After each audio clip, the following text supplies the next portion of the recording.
Hi, I'm Lindsay with American Patchwork and Quilting, and today our staff is going to share some tips for washing your quilts.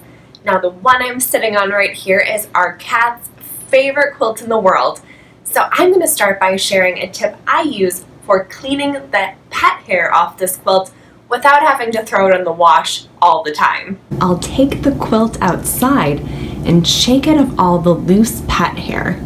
Then I take a simple garment brush and brush it against the quilt to remove any excess hair.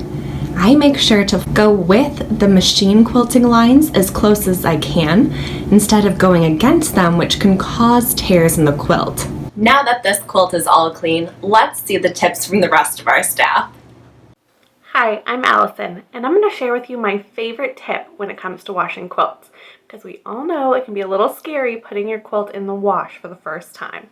I love these Shout color catchers. You can find them in your regular laundry aisle, and they trap the dye from fabric so it doesn't run. So you can see I've used quite a bit, and I just want to show you, here's what the sheet looks like. It's kind of folded up. And I like to throw, 2 to 3 of these in the wash when I'm putting my quilt in for the first time. And this is an extreme version. But you can see this is after washing. The dye just has clung to this sheet, whereas if I didn't throw this in, the dye would have run to the rest of my quilt and possibly staining the rest of the fabrics in the quilt. Hi, I'm Doriss, editor of Quilt Sampler magazine. Today I'd like to share with you my tips for cleaning your heirloom quilts. This bow tie quilt is an heirloom quilt recently gifted to me by my mom. It was made by my great aunt from feed sacks sometime in the 1930s or 1940s. To wash it, I used Retro Wash, a detergent meant for cleaning vintage textiles. You can use any gentle detergent such as Synthropol, Retro Wash, or Soak Wash. I also use a color catcher sheet whenever I wash a quilt. You'll want to look the quilt over carefully before cleaning, checking for loose seams, holes, stains, or other problems. My quilt doesn't have any thread or fabric damage, but I did find 2 small rust spots that I'll try to get out.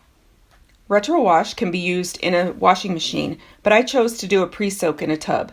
You can use a large sink, a bathtub, or in my case I used a clean storage tub. I added enough cold water to submerge the quilt fully and dissolved a tablespoon of Retro Wash before adding the quilt.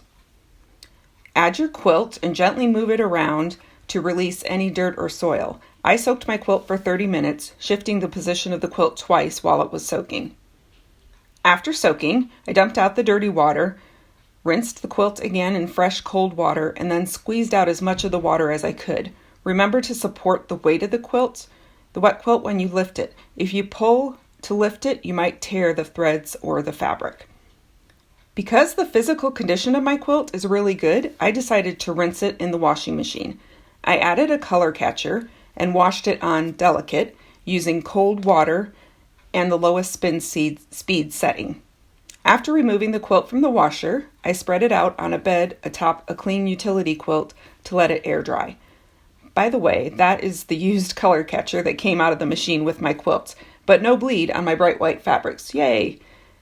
Visit allpeoplequilt.com for additional advice and tips on cleaning and caring for all of your quilts.